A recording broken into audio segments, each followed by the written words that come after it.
I started serving in Capitol Hill 4 years ago. Back then I was 24 and I was new in town and I didn't have any friends.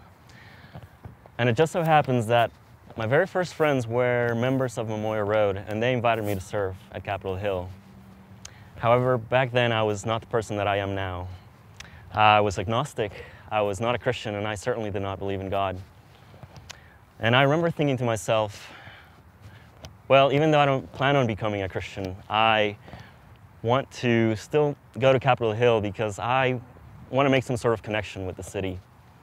And I know now that back then God planted a seed in my heart and He showed me patience and kindness and love, because it was through serving at Capitol Hill that I saw acts of patience and kindness and love. It was through serving that I fell in love with God. And that little seed that was planted there grew into something real that I now call my faith. I was baptized at Capitol Hill in October 2016, and my faith, that little seed from all those years ago, has grown into something that I don't ever want to let go. I think this church is all about serving and working in the Lord's kingdom. I find that it makes you feel more like a family, somewhere to belong, somewhere that you can fit in. There are many things to do, but you have to find the one thing that really makes you happy and that you do well. This is my friend Natalie, and she's the one that got me involved. And I am so thankful for her. Education is a big part of Memorial Road. It's one of the reasons we came here. We love it. Our kids went through it, our two boys. We were involved with teaching and enjoying that.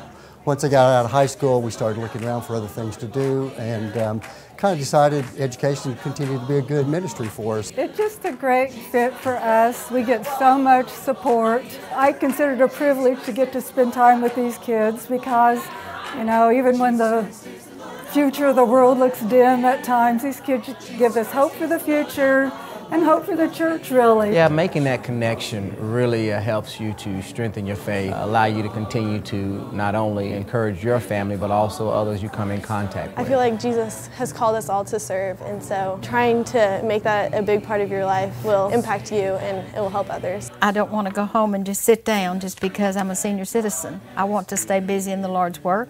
And World Bible School and prison ministry is one of them. I can't travel and do the things I did early on, but I can do this because I can do it at home or I can do it at the church building. Well, I started coming to play bingo at Tillridge a couple years ago with my friends in the youth group, and as I came more and more, I developed really fun relationships with the people that live here.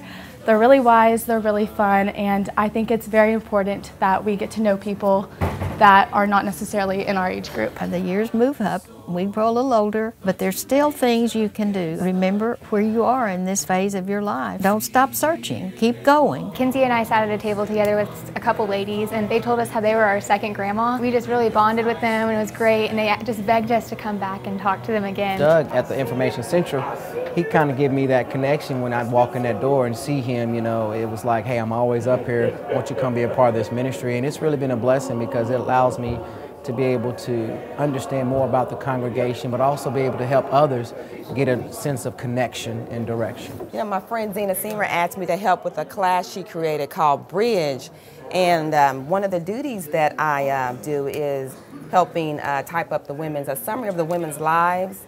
And in doing that, I've gotten to know so many different women, things we have in common. It's more personal. So this class has really been helpful for me. I moved here a little over 2 years ago with a 3-week-old baby, and I remember specifically wanting to just stay home and be reclusive in my cozy chair in the little corner of my house. But God called me to not be a recluse, and He told me that I needed to let somebody know that I was a Holy Yoga instructor and to offer classes here at church.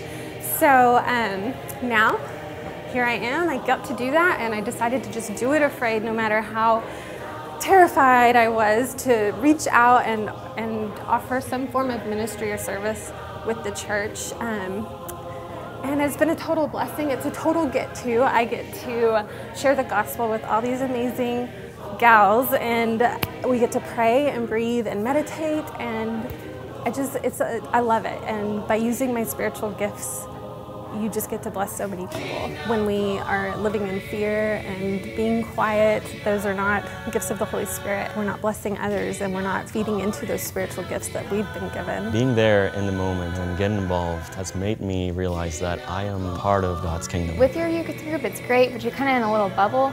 But by going out and doing stuff on our own, we really learn to grow through it and feel more independence and how great it is to serve just with the kindness of your heart. There's ownership. It allows you to be able to not just make it a ritual or something that you just do because you know you're supposed to, but because you find passion and love and direction. This is going to last. What we're doing is going to last, but we have to make an effort.